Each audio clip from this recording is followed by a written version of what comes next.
Te invito, hermanos, para abrir sus Biblias en el último libro de la misma, en el capítulo 8. Vamos a leer de este capítulo 8 de el Apocalipsis los primeros 5 versículos. Apocalipsis 8, del 1 al 5. Cuando abrió el séptimo sello, se hizo silencio en el cielo como por media hora. Y vi a los 7 ángeles que estaban en pie ante Dios, y se les dieron 7 trompetas. Otro ángel vino entonces y se paró ante el altar, con un incensario de oro, y se le dio mucho incienso, para añadirlo a las oraciones de todos los santos, sobre el altar de oro que estaba delante del trono. Y de la mano del ángel subió a la presencia de Dios el humo del incienso con las oraciones de los santos. Y el ángel tomó el incensario y lo llenó del fuego del altar y lo arrojó a la tierra. Y hubo truenos y voces y relámpagos y un terremoto. Son varios los elementos que se ponen de manifiesto cuando finalmente es abierto el séptimo sello. Si este es el séptimo sello, significa que hay 6 sellos anteriores. En este séptimo sello, lo primero que llama la atención es el silencio que se hace en todo el cielo. Es impresionante, ¿verdad? El silencio. Me gusta mucho el silencio. En los momentos de adoración del pueblo de Dios, el silencio ocupa un lugar especial. Podemos casi oír en el silencio el ascenso de la plegaria, de la meditación del pueblo de Dios, a las ideales alturas de la presencia del Señor.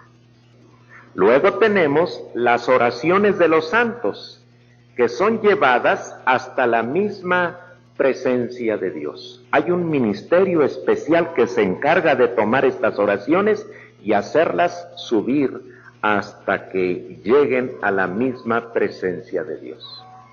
Además, encontramos en este sello la preparación para que las trompetas de Dios den su mensaje al mundo. Aquí tenemos un elemento antitético. Este pasaje comienza con silencio y termina con un sonido penetrante. ¿Han escuchado las trompetas? ¡Qué sonido tan agudo! Es imposible no darse cuenta que una trompeta está sonando. Aquí tuvimos en la Semana de la Música del año pasado fueron dos, ¿verdad?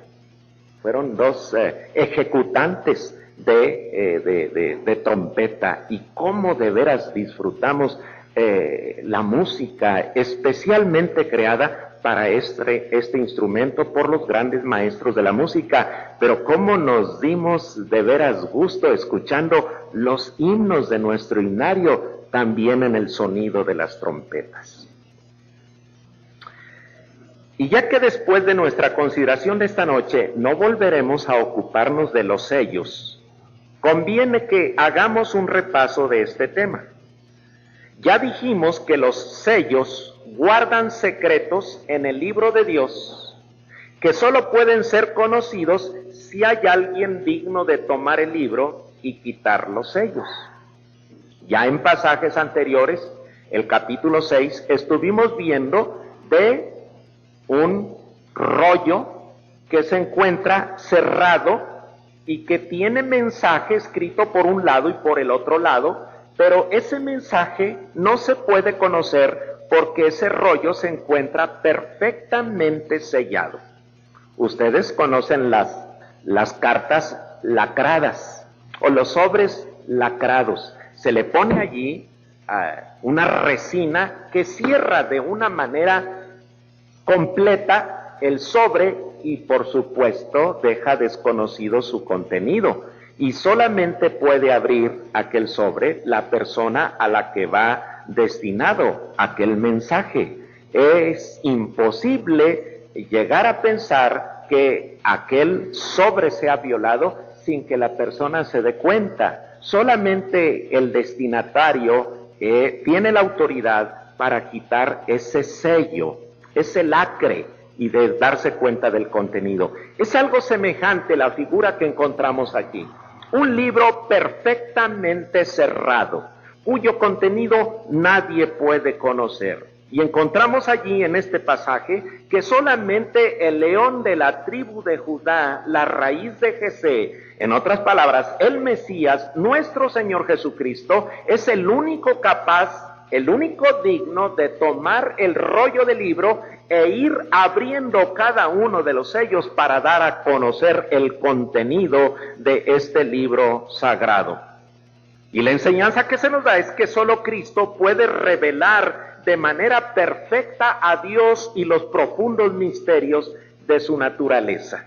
Es Él quien va abriendo en nuestro libro de Apocalipsis sello tras sello, dando a conocer misterios que responden de manera maravillosa a los interrogantes que un pueblo sufriente por el Evangelio se plantea. Acuérdense que ese es el problema, ese es el asunto. Un pueblo que está sufriendo por ser cristiano y que no alcanza a explicarse por qué. Si se obedece a pie juntillas el mensaje de la palabra de Dios, ¿por qué el mundo paga con hostilidad, con persecución y con muerte a gente que procura el bienestar del mundo a través del Evangelio de Cristo?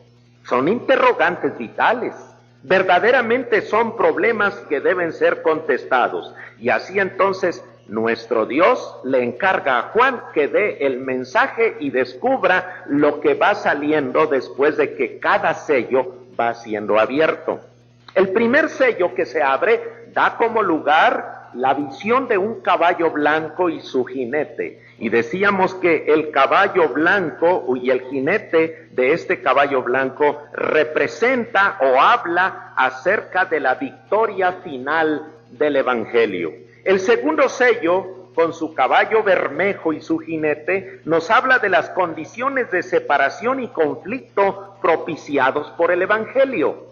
El tercer sello, con su caballo negro y su jinete, habla de los efectos de mercantilizar, de hacer comercio con las cosas religiosas y sobre todo con el Evangelio. Cuando éste se utiliza para lucrar, cuando éste se utiliza para doblegar las conciencias, esclavizarlas y hacer un modo de vida de la religión. El cuarto sello se abre y aparece un caballo amarillo con su jinete, y esta visión habla de la muerte a la que muchos llegan por su fidelidad al Evangelio. Se abre el quinto sello y nos da a conocer las condiciones de esperanza en las que se encuentran en el cielo las almas de quienes murieron por causa del Evangelio. La pregunta de aquel poeta que decía, ¿a dónde van los muertos? Y la respuesta que daba, ¿quién sabe a dónde irán? No tiene razón de ser en la Escritura porque se nos revela dónde van a dar las almas de los fieles hijos de Dios. Dice que están allí debajo del altar, en la misma presencia de nuestro Dios.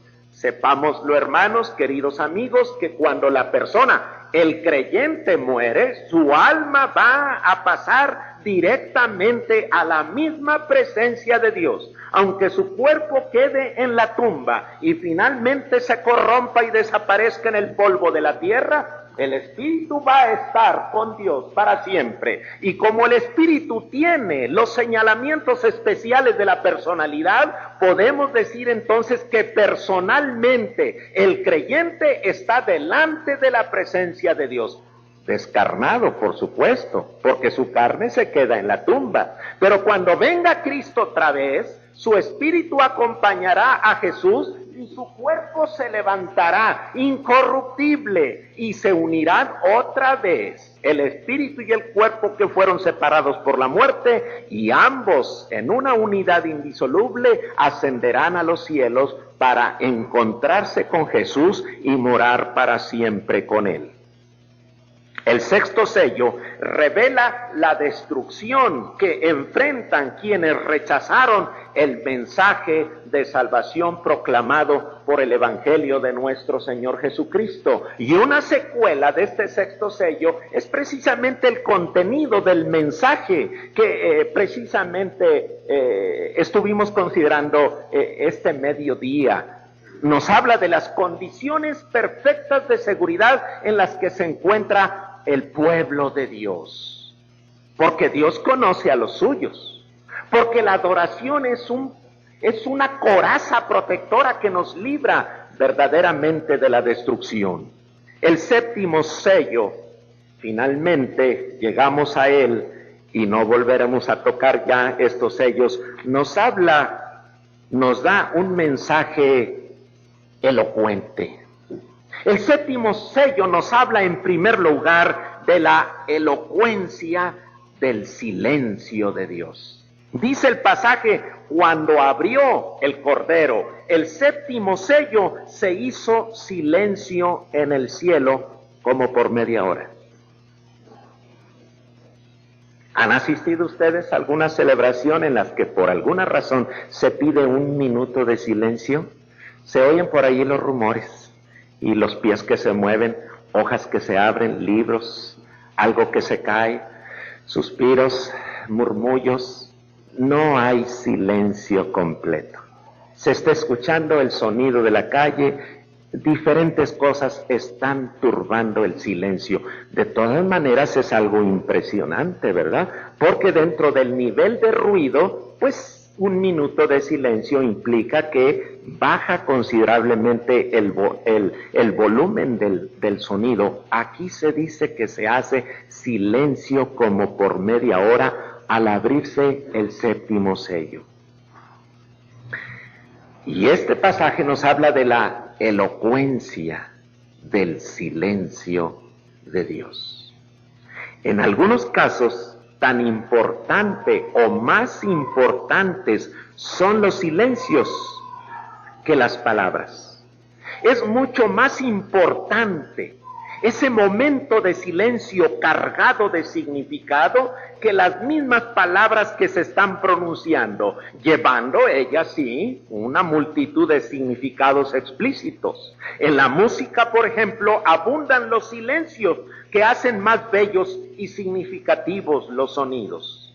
Después de asistir a una adoración multitudinaria que estremece el corazón, es igualmente sobrecogedor el silencio que se hace en el cielo. ¿Recuerdan ustedes la experiencia de Isaías cuando penetra al templo? Dice que la voz de la adoración de los ángeles hizo que se cimbraran y se estremecieran los quiciales de las puertas del templo.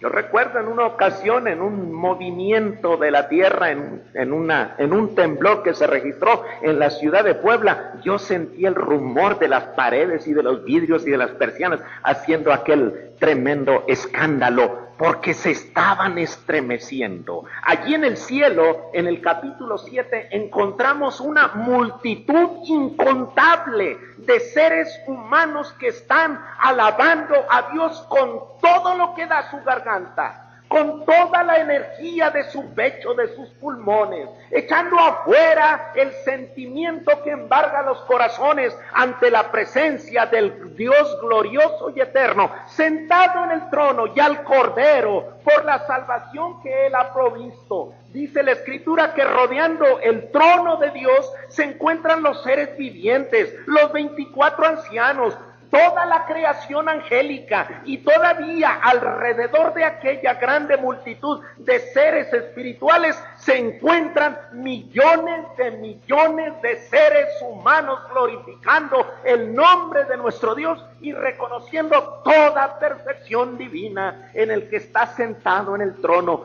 y en el Cordero. Y luego de repente cesar aquella alabanza multitudinaria, estremecedora, estrujante, de repente se hace el silencio.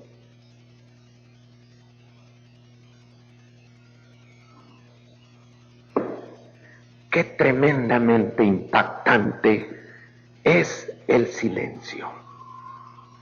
Ese silencio se hace en el cielo. ¿No les parece contradictorio esto? En el cielo se hace el silencio. Bueno, en el cielo debía de haber multitud de mensajes y de comunicaciones.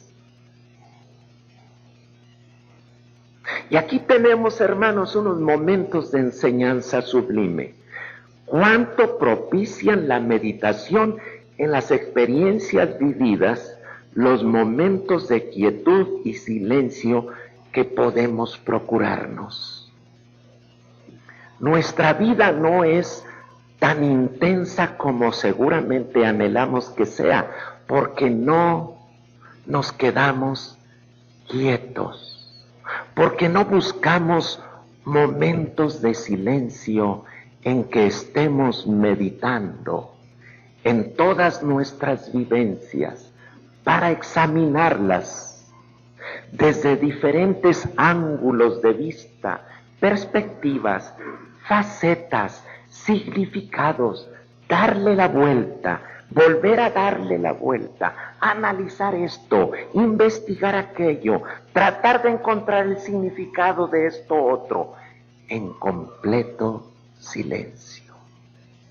Tiene momentos dedicados exclusivamente a la meditación usted a lo largo de su día. ¿Los tiene? Aunque sea nada más para meditar. Ni leer, ni escuchar, nada. Aislarse en el silencio de su habitación y meditar. En silencio completo, total y absoluto. Han pasado 6 sellos, 6 visiones, a cual más de estremecedoras, y se hace silencio para que la gente medite, piense en el significado de cada una de estas cosas. Necesitamos más momentos de silencio. Yo creo que algo que intensifica nuestra vida y nuestra experiencia cristiana son las experiencias que vivimos cada domingo, ¿no es cierto? Porque aquí como que vivimos más intensamente la relación entre los hermanos, momentos de adoración al Señor, oraciones, testimonios, alabanza, estudio de la palabra, comentarios, etcétera, etcétera. Dedicamos momentos de silencio a pensar lo que vivimos el domingo.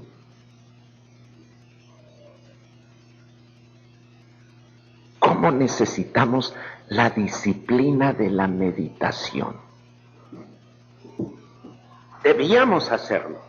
Nuestro Señor nos lo proporciona. Después de todas estas cosas intensas en su significado, que dejan nuestros oídos retumbando por la energía que se pone en la alabanza, por las emociones que estrujan el corazón y hace que lata más intensamente, llegan momentos de silencio absoluto, completo, total. El ruido del mundo no nos deja escuchar muchas veces las voces interiores. Las preocupaciones de la vida cotidiana no nos dejan escuchar la voz de Dios. Las voces estridentes que se escuchan de manera cotidiana, demandando atención, y muchas veces nos vemos obligados nosotros a prestársela, nos impide escuchar las voces celestiales. Nos impiden esta disciplina de la meditación profunda. ¿Han escuchado ustedes la meditación trascendental? Y es una verdadera tragedia que muchos cristianos acudan a técnicas de que el yoga y que la meditación trascendental y que salirte de tu espíritu, etcétera, etcétera, religiones orientalistas, cuando Dios nos proporciona las disciplinas que necesitamos para meditar silenciosamente en las cosas de Dios. Este pasaje no solamente nos habla de la elocuencia del silencio de Dios, nos habla de la elocuencia de las oraciones de los santos. Hay veces que la elocuencia se relaciona con figuras de lenguaje, de tal manera que la gente se quede arrobada ante las figuras literarias que una persona es capaz de presentar para hacerse entender y también para conquistar el corazón y la atención de sus oyentes. La gente sale diciendo, qué elocuente ha sido usted en la presentación de sus ideas. Pero para Dios, cualquiera oración pronunciada por alguno de sus hijos llega con la voz tremenda de la elocuencia a escucharse en los recintos sagrados. Dios, en los planes de su gracia, incluyó el precioso recurso de la oración. En el tabernáculo había un altar del incienso que estaba colocado justamente antes del velo del lugar santísimo. ¿Recuerdan cómo estaba el tabernáculo del testimonio? Era una habitación en donde reconocida como el lugar santo, y luego un velo que separaba otro lugar más pequeño llamado el lugar santísimo. El lugar santísimo nadie podía entrar más que el sumo sacerdote, y eso una vez al año, con la sangre de la expiación. Allí estaba el arca del testimonio, encima la tapa llamada el propiciatorio, sobre la tapa las figuras de los querubines, y dentro de aquella arca, que era una caja de madera de acacia forrada con láminas de oro puro, dentro de esa arca se encontraban varias cosas: las tablas de la ley, las tablas hechas de piedra en donde Dios escribió los 10 mandamientos, la vara de Aarón que reverdeció, y también una muestra del maná, el pan que descendió del cielo. Eso era lo que había allí, el arca del testimonio. Y se dice que desde el arca Dios hablaba al sumo sacerdote, dando el mensaje para el pueblo que esperaba allá en el atrio. Entonces encontramos allí, en el lugar santo, inmediatamente antes del velo que conducía al lugar santísimo, un altar. Ese altar era el altar del incienso. Era un altar de oro también, en donde se quemaba el incienso. En el cielo, eso era en el tabernáculo, tantito antes del velo que separaba el lugar santísimo, estaba el altar del incienso. En el cielo está delante del trono, en la inmediata cercanía de la presencia santa. Hay todo un ministerio celestial que maneja las oraciones que llegan desde la tierra. Dice la Escritura que un ángel está puesto ex profeso para recibir las oraciones de los santos, y se le ha dado mucho incienso para que añada a esas oraciones, para que suban de su mano a la misma presencia de nuestro Dios, envueltas esas plegarias en el aroma del incienso. ¿Qué significa eso? Que resulta grata para Dios la comunicación de los suyos. ¿Qué es la oración? ¿Le parece una disciplina cansada, aburrida, agobiante. Ora nada más cuando le aprieta el zapato, cuando le duele algo, cuando carece de algo. O es una práctica continua y constante. Por si no lo sabía, a Dios le resulta una experiencia sumamente agradable la oración de sus hijos. A tal grado, que ha puesto a un ángel exclusivamente para que reciba las oraciones de sus hijos, les añada incienso y así dejar que lleguen a la presencia misma de Dios con el aroma agradable del incienso. Hay un pasaje precisamente en este salmo que leímos, el Salmo 141, que nos está dando una figura preciosa de cómo suben las oraciones delante de Dios. Dice: suba mi oración delante de ti, como el incienso, el don de mis manos como la ofrenda de la tarde. Salmo 141, 2. Y dicen que cuando se ofrecía este sacrificio delante de Dios, era una hora en que no soplaba viento. ¿Cómo subía el humo del incienso? Perfectamente vertical, hasta las mismas alturas ideales donde Dios se encuentra.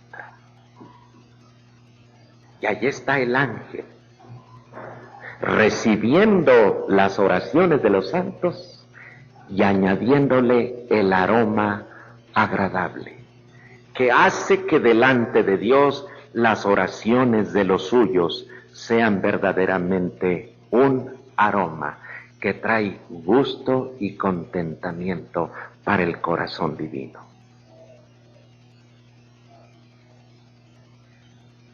¿Dejaremos de producirle este placer a Dios? Dios oye. Por supuesto que oye. Está para eso, para oír. Pero qué triste que sus hijos nada más le hablemos cuando nos está llegando lo duro. Y en los momentos de silencio, de quietud y de tranquilidad, no los aprovechamos para hablar con Él, para orar. Alguien ha dicho que los cultos de oración es el termómetro espiritual de la iglesia. Así como estén los cultos de oración, así está la iglesia en lo espiritual. Lean un poquito de las estadísticas de las asistencias a los cultos de la oración y se darán cuenta cuál es nuestra temperatura espiritual como iglesia. ¡Qué ingratos!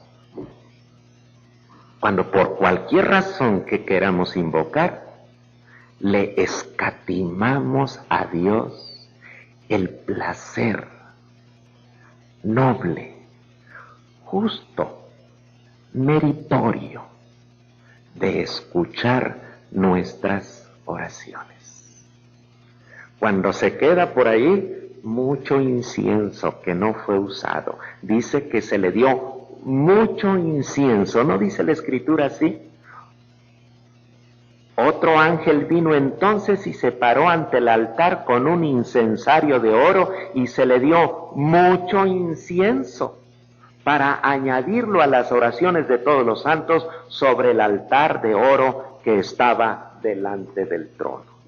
La elocuencia de las oraciones de los santos.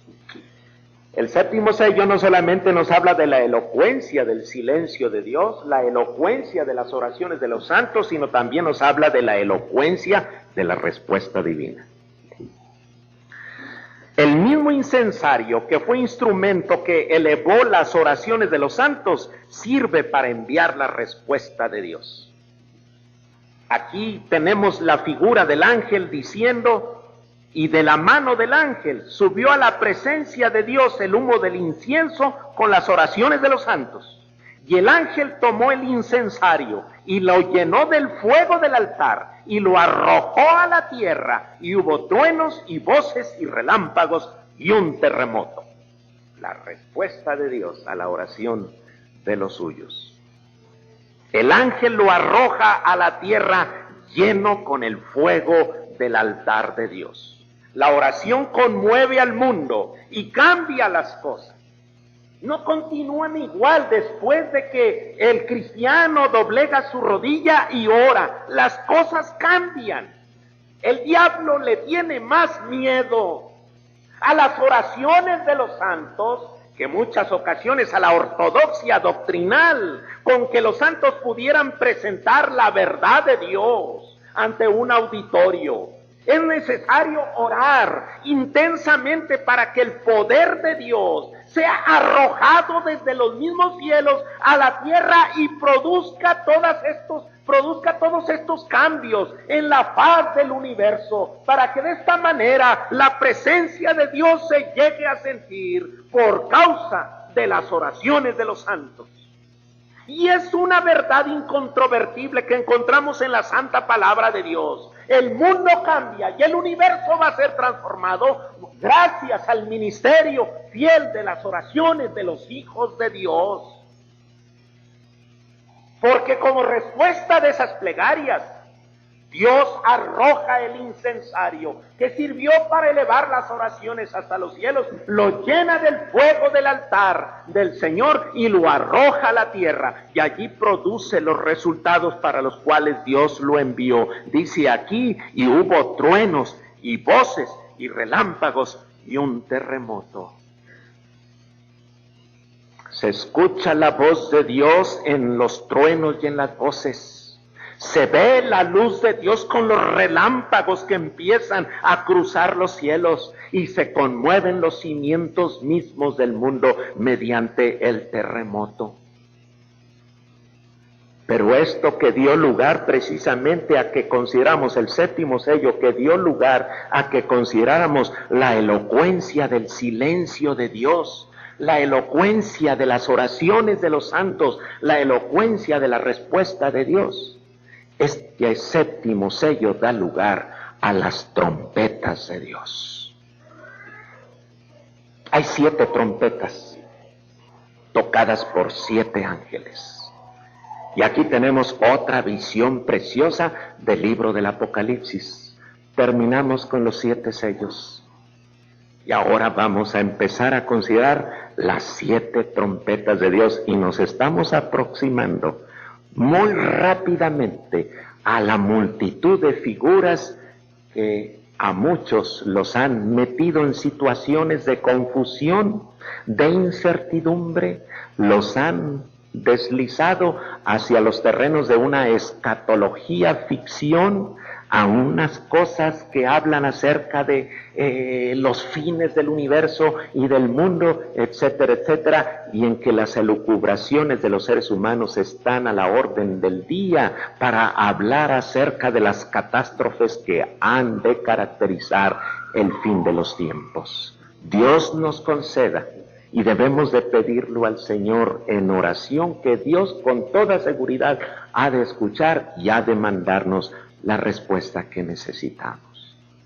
Pero el mensaje que nos queda con el séptimo sello, al final de cuentas, es que un recurso para pasar indemnes por el tiempo de la prueba es la oración. Es la plegaria.